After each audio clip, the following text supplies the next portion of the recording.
من الشيطان الرجيم. بسم الله الرحمن الرحيم. الحمد لله رب العالمين يا رب، والصلاة والسلام على أشرف الأنبياء والمرسلين. أما بعد. Ama baada ya kumshukuru Mwenyezi Mungu na kumtakia rehma kipenzi wa umma Mtume Muhammad sallallahu alayhi wasallam. Ama ndugu zangu watazamaji wetu wa chaneli yetu pendwa ya Mtoro Online TV, walillahi alhamdu, katika siku hii ya leo tuko ndani ya mwezi mtukufu wa Ramadhani, na ndani ya mwezi mtukufu huu wa Ramadhani kuna haja sana ya kuweza kuzungumzia masuala yanayoihusu Ramadhani. Na mimi katika siku hii ya leo, ndugu yenu al-akh Ustaz Muhammad Kundian au maarufu kwa jina la Uncle K, leo nitakuleteeni mada ambayo itakayokuwa inahusu Ramadhani ndani ya usiku wa Lailatul Qadri. Lakini nataka nikwambie, embu utambue ama itambue Lailatul Qadri katika mifumo ya kutafuta radhi za Allah, na itambue Lailatul Qadri katika mifumo ya kitwabibu.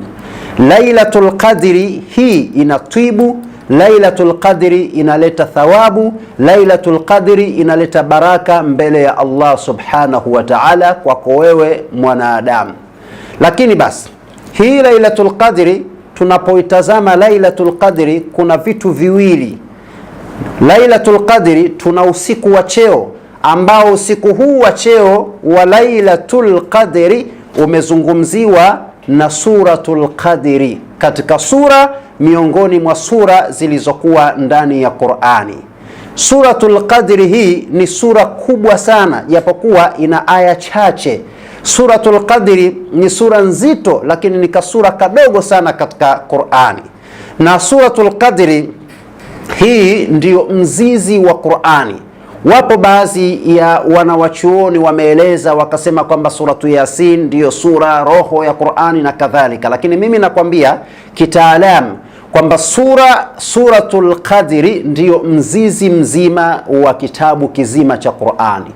Lakini utanielewa na utaitambua na utafahamu vizuri utakapoifuatilia mada yangu, uzito wa Suratul Qadri katika mfumo wa kuwa ni mzizi wa Qur'ani, ni mzizi wa kukuletea kheri na ni mzizi wa kimatibabu. Jitibie kutumia Lailatul Qadri, jitibie kupitia Suratul Qadri.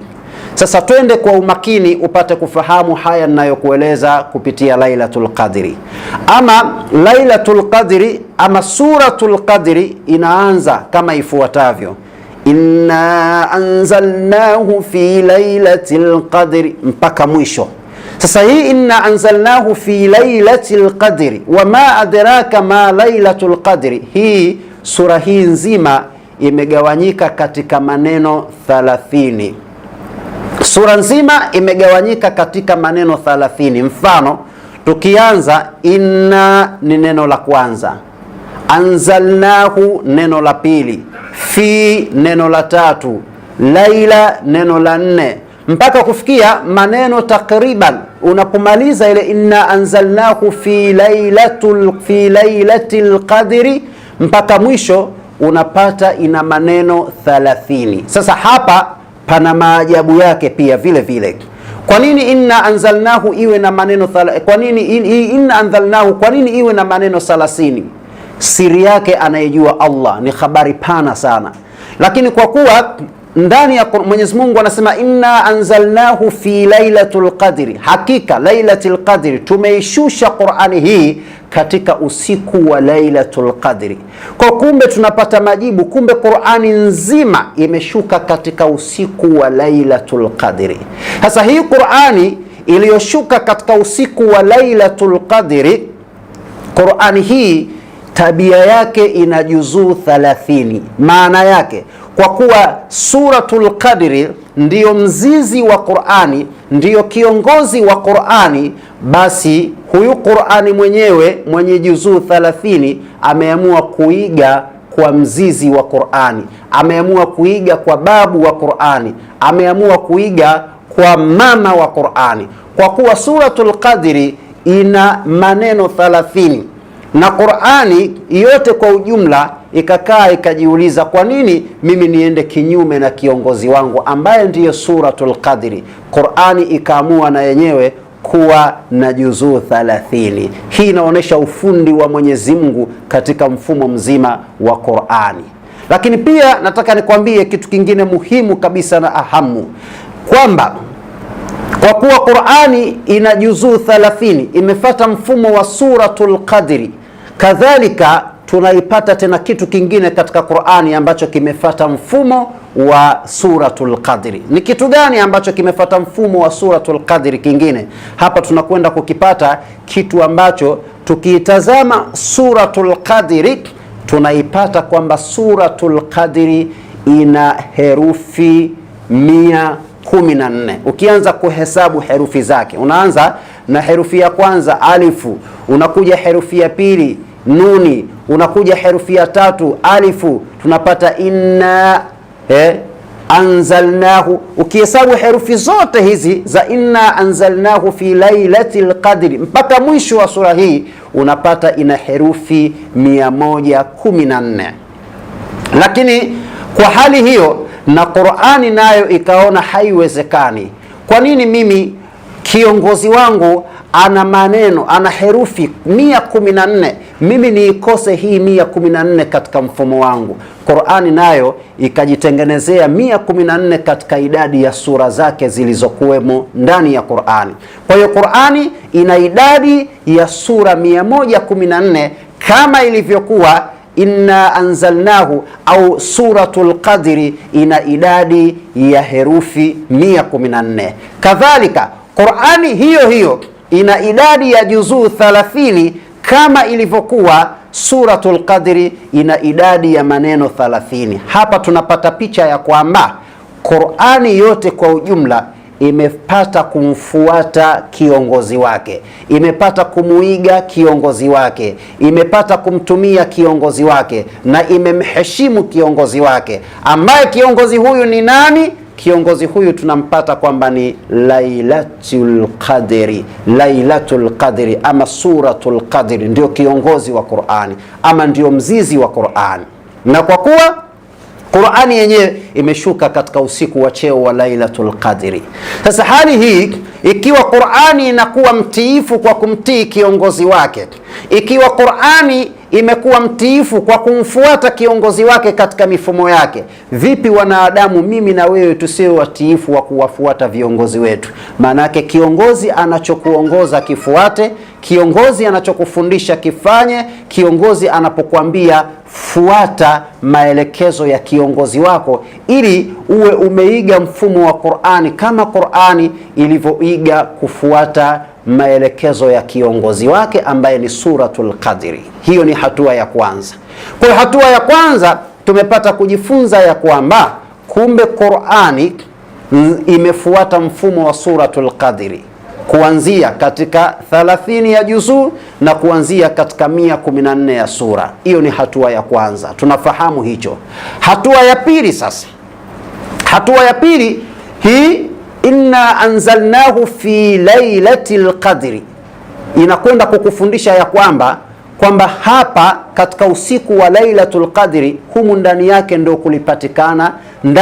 ndio kulipatikana Qur'ani katika maajabu ya sura hii. Lakini kwa kuwa ndani yake kumepatikana Qur'ani, hapa watu wengi wanatafuta, watu wengi wanajiuliza, hii Lailatul Qadri inapatikana siku gani? Hii Lailatul Qadri inapatikana siku gani katika siku za mwezi mtukufu wa Ramadhani, ili na sisi tuipate. Na kuipata kwa Lailatul Qadri maana yake Mwenyezi Mungu atakupa baraka, atakupa neema, inakuwa ni bahati kuipata, kwa sababu utaomba unachokitaka na Allah atakupa kwa haraka, kwa sababu umeomba katika kipindi kizuri cha Mungu anachokipenda. Sasa basi, nataka nikwambie kwamba leo nataka nikufahamishe pia siku ya Lailatul Qadri ama usiku wa Lailatul Qadri unapatikana ndani ya Suratul Qadri, na usiku huu unaupata mpaka na siku yake maalumu. Inasimama lini Lailatul Qadri? Ndani ya mwezi mtukufu wa Ramadhani. Nisikilize vizuri, utaipata siku maalumu. Sasa nakuelekeza siku yake maalumu. Narudi mwanzo tumesema kwamba inna anzalnahu fi lailatul qadri. Ile suratul qadri ina maneno 30. Fuatilia vizuri hili darasa. Suratul qadri ina maneno 30, nimesema mwanzo. Katika haya maneno 30 tunakwenda katika neno hiya. Salamun hiya hatta matla'il fajri. Salamun hiya, ile hiya ni neno la 27 katika mtiririko wa maneno 30 ya suratul qadri. Salamun ni 26, hiya ni 27. Hapa sasa pana mazingatio, fuatilia kwa umakini ili tukio. Ile hiya ni nini? Hiya ni yeye. Salamun hiya ni yeye. Hatta matla'il fajri, yeye huyo lailatul qadri, yeye huyo lailatul qadri. Yeye anapatikana wapi? Mungu kaficha. Alafu mbeleni akasema hatta matla'il fajri, mpaka itakapochomoza alfajiri. Kwa hiyo Mungu hapa katika yeye kamficha pale lailatul qadri, anapatikana wapi? Yani hapa ilitakiwa isemwe hiya siku fulani, lakini Mungu kaipiga loki ile siku, hakuitamka. Anataka watu waitafute kwa umakini, kwa ujuzi na ufundi. Lakini wataalamu wa khati, wataalamu wa kalamu wenye kuweza kujua, wakipiga kalamu zao na khati zao wanaweza wakaijua pale kwenye hiya, pale unaweza ukaidadavua na ukaipata ile siku yake ni siku gani katika mwezi mtukufu wa Ramadhani. Maana ni katika 10 la mwisho, siku ya 21, 22 mpaka unaipata 30 ama 29. Hapa katikati yake inapatikana lailatul qadri. Je, inapatikana siku ya ngapi? Yani inakuwa ni Ramadhani ya 20 ngapi? Hapa tunakuta neno hiya limesimama katika tamko la 27 ama neno la 27. Kwa kuwa hiya ni neno la 27, tunatazama kwa nini liwe ni neno la 27 hiya. Alafu pale Mungu anamalizia hatta matla'il fajri, mpaka itakapochomoza alfajiri. Hapa sasa kwa mahesabu ya kitaalamu ya kifalakia unapata majibu ya kwamba kumbe lailatul qadri inasimama siku ya Ramadhani ya 27. Hayo ndiyo majibu ya bila kupepesa macho. Mungu kaificha hiyo siku katika neno hiya. Katika neno hiya hapa ndo kumejificha siku ile. Sasa pale palipojificha katika siku ile, maana yake wewe kudadavua kwako lazima uwe mtu wa kalamu. Allama al-insana ma lam ya'lam. Iqra bismi rabbika alladhi khalaqa, khalaqal insana min 'alaq. Mpaka mwisho. Mwenyezi Mungu hapa ameelezea habari ya kalamu. Mungu amemfundisha mwanadamu, kuna kalamu hapa inatumika, kalamu. Kwa hiyo ukiwa mtu wa kalamu, ukafanya uchunguzi, ukapiga hesabu zako pale kwenye hiya, unakuta kwamba ni 27. Qur'ani imekuja kimahesabu ndugu zangu. Lazima uwe mjuzi wa mahesabu, ndipo utapata kuidadavua Qur'ani inavyostahiki. Kwa neno hiya kwa kuwa ni 27 hatta matla'il fajri, hapa ndipo tunaweza kupata kwamba siku ya 27 mpaka itakapochomoza alfajiri, hii ndiyo siku ya kuitafuta lailatul qadri. Kwa hiyo wewe kama siku ya 10 la mwisho umeanza, siku ya 21 ya Ramadhani umeanza, nenda nayo vizuri, nenda nayo, lakini elewa kwamba hizi siku unatafuta radhi za Allah, unatafuta kujikurubisha na Mungu. Lakini lailatul qadri yenyewe ni ile siku ya 27, na ikifika siku ya 27, siku hiyo jitahidi kunywa hata birika la kahawa ili usipate usingizi, lengo ili upate kuipata na wewe lailatul qadri. Lakini swali la kujiuliza, tuhakiki ni kweli siku ya 27 ndo inapatikana lailatul qadri? Majibu tunapata ndiyo, ni kweli inapatikana lailatul qadri siku ya 27. Kwa nini? Tunaanza sasa katika ule mrorongo. Tumesema kwamba suratul qadri ina maneno 30. Yale maneno 30, yale maneno 30 ya suratul qadri, maneno yale tunaipata lailatul qadri, ile qadri, lailatul qadri tunaipata imeelezwa mara 3 katika suratul qadri. Mara ya kwanza inna anzalnahu fi lailatul qadri, ya kwanza. Wama adraka ma lailatul qadri, ya pili. Lailatul qadri, ya tatu. Khairu min alfi shahri. Kwa hiyo hapa tunaikuta katika suratul qadri nzima lailatul qadri imetajwa mara 3. Kwa nini isitajwe mara 2 au mara 4 au mara 5? Kwa sababu mara 3 hii tunaita ni witri, na witri ameielezea Mtume anasema fa inna Allaha witru, hakika Mwenyezi Mungu mwenyewe ni witri, yuhibbul witra, na huyo Mungu anapenda witri. Kwa hiyo kumbe Mungu ni witri. Kwa hiyo kwa kuwa Qur'ani suratul Qadri ina witri ndani yake, hapa tunasema ndio sehemu ambako Mwenyezi Mungu anapatikana katika suratul Qadri, na ndio maana tukasema hii ni tiba. Utanielewa katika upande wa tiba ikoje, katika upande wa tiba. Lakini pia bado Mwenyezi Mungu yeye ni witri na suratul Qadri ni witri. Hapa ndo tunampata Mungu katika suratul Qadri.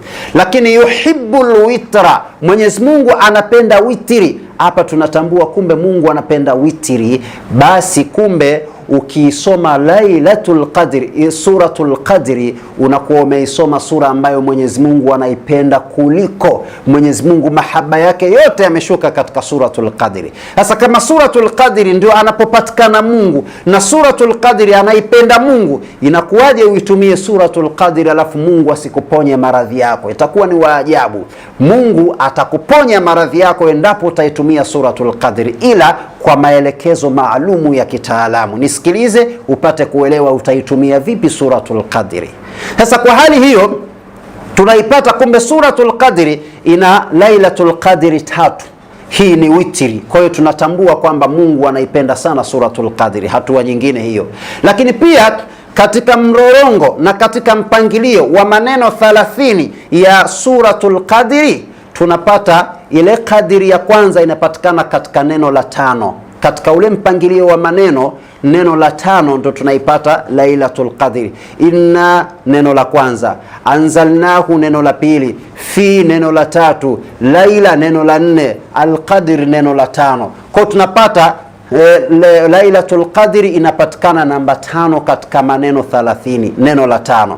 Baada ya neno la 5 tunakwenda kuikuta tena kwenye neno la 10 katika mrorongo wa maneno 30 ya suratul Qadri. Baada ya hapo tunakwenda kuikuta tena katika neno la 12 katika mrorongo wa maneno 30 yanayopatikana katika suratul Qadri. Sasa hapa tunajumlisha, na ndio maana nikasema lazima uwe mtu wa kimahesabu ndio utaijua vizuri Qur'ani. Tunajumlisha kwa kuwa imepatikana neno la 5, neno la 10 na neno la 12, tunachukua 5 jumlisha 10 tunapata 15, na hii 15 jumlisha na ile 12 tunapata 27. Ndio tunarudi mule kwamba Lailatul Qadri ni siku ya 27 ya mwezi mtukufu wa Ramadhani. Kwa hiyo tumeileta katika mfumo wa mpangilio, imekuja pale na katika mpangilio tena wa hizi kadiri 3 tunaikuta inarudi pale kwamba ni sura ya ni siku ya 27. Hivyo ndugu zangu, na kuhusieni pamoja na kuihusia nafsi yangu muweze kuitumia vizuri siku ya 27 bila kupepesa macho. Mtaipata usiku wa Lailatul Qadri. Tumieni siku ya 27 ndugu zangu watazamaji mliokuwa ndani yetu ya Tanzania na nje ya Tanzania, itumieni siku ya 27, mtaona manufaa yake insha Allah. Lakini mwisho kabisa nataka sasa niwaambie, niwafundishe, je, hii Lailatul Qadri inatibu vipi? Lailatul Qadri ipoje katika mfumo wa kimatibabu? Hapa ndo ninakwenda kumaliza mada yangu katika mfumo kama huo. Lailatul Qadri inatibu kama ifuatavyo. Lailatul Qadri, hii Lailatul Qadri endapo sasa utaitumia katika mfumo wa kimatibabu, utakachokifanya utachukua ile Lailatul Qadri yenyewe, suratul Qadri hiyo katika usiku wa Lailatul Qadri, na si lazima iwe usiku wa Lailatul Qadri, unaweza ukaitumia katika masiku mengine. Utakachokifanya ni hichi kifuatacho: utaichukua suratul Qadri, utaisoma suratul Qadri, utaisoma, lakini utaisoma katika nini? Utanielewa, nitakuelezea baadaye. Utaitumia kuisoma mara 171. Kwa nini uisome mara 171? Kwa sababu maneno ya suratul Qadri yako 30, tunaweka 30. Kisha herufi za suratul Qadri ziko 114, hatua ya pili. Kisha maneno haya unatakiwa kwa kuwa maneno haya yanapatikana ama suratul qadri ama siku ya lailatul qadri kwa mujibu wa mahesabu inapatikana siku ya 27 ya Ramadhani. Kwa hiyo unaweka 27. Sasa 30 jumlisha 114 jumlisha 27, jibu unapata 171. Kwa hiyo utaisoma, hii ni katika mfumo wa kimahesabu, utaisoma suratul qadri mara 171. Utaisoma katika nini? Utaisoma katika nini? Ala juu, ala sab'atul ashjari, ala sab'atul ashjari. Utaisoma katika mfumo wa miti 7 maalumu ambayo imeelezewa vizuri kitaalamu na wana wa chuoni katika miti 7. Lakini miti 7 hii ni miti ya namna gani? Miti hii inapatikana sehemu tofauti tofauti, si Tanzania tu peke yake, bali mti wa kwanza unapatikana katika mji wa Kongo, unaitwa Papeni Juma. Watu wa Kongo muelewe, kwenu kunapatikana mti huu katika hii miti 7 iliyoelezewa kiwana wa chuoni. Alafu mti wa pili unaitwa Due, unapatikana katika mji wa Msumbiji, huu mti wa pili. Alafu mti wa tatu unapatikana hapa hapa Tanzania, unaitwa Mpaja, huu ni mti wa tatu.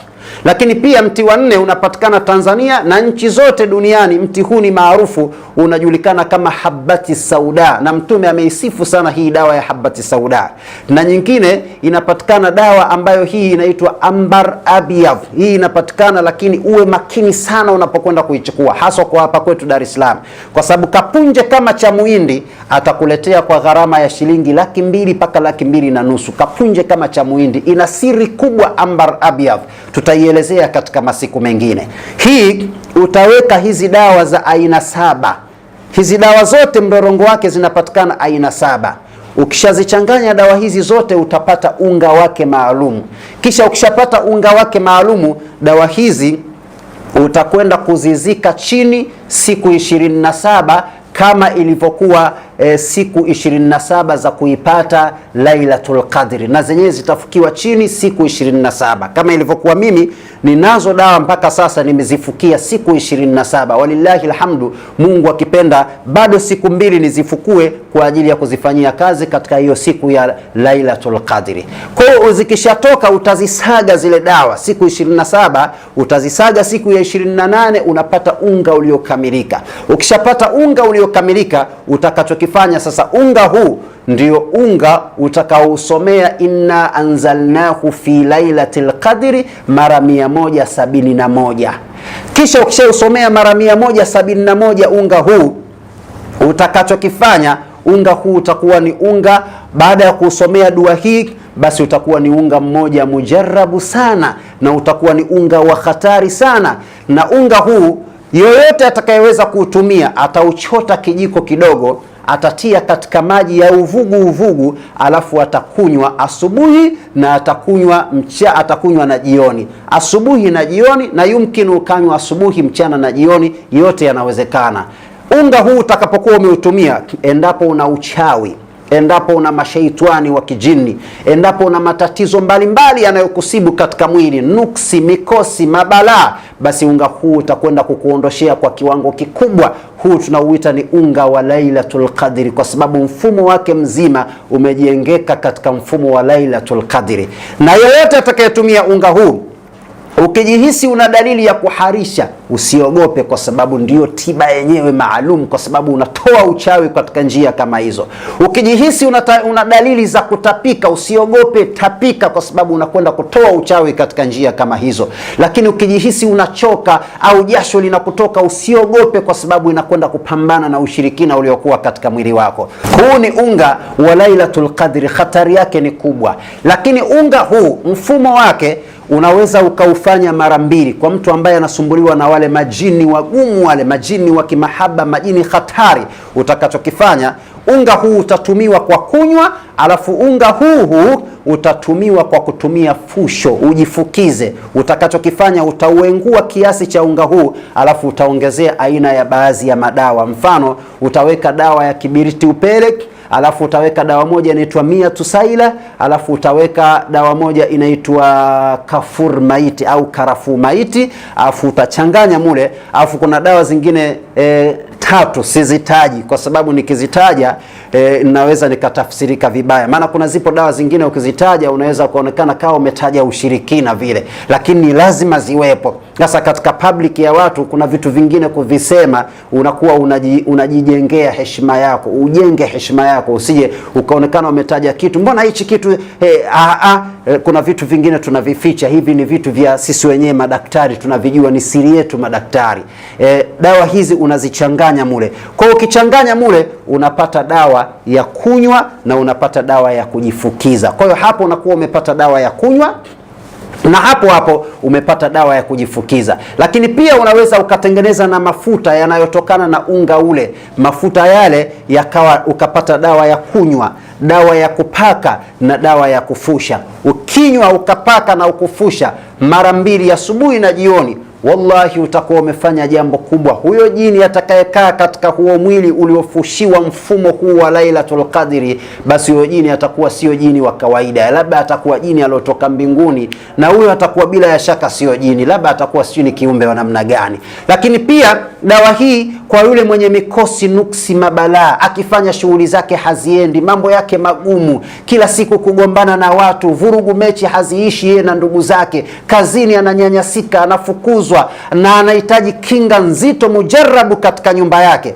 basi atumie dawa hii kwa kunywa ndani ya mwili wake. Biidhnillahil karimu atakuwa akatengeneza kitu kikubwa, kausafisha mwili wake, kaung'arisha, kaufanya mwili wake uwe kioni wenye kuvutia popote pale atakapoingia kwa ajili ya Allah subhanahu wa ta'ala. Kwa hiyo huo ndio mfumo maalumu wa Suratul Qadri. Suratul Qadri ndugu zangu ina maajabu makubwa, walillahi alhamdu. Nisiwe msemaji sana, naomba tuishie hapo kuitambua Suratul Qadri. Yoyote anayetaka kutambua Lailatul Qadri ni siku gani, naomba uifate siku ya 27 ya mwezi huu mtukufu wa Ramadhani.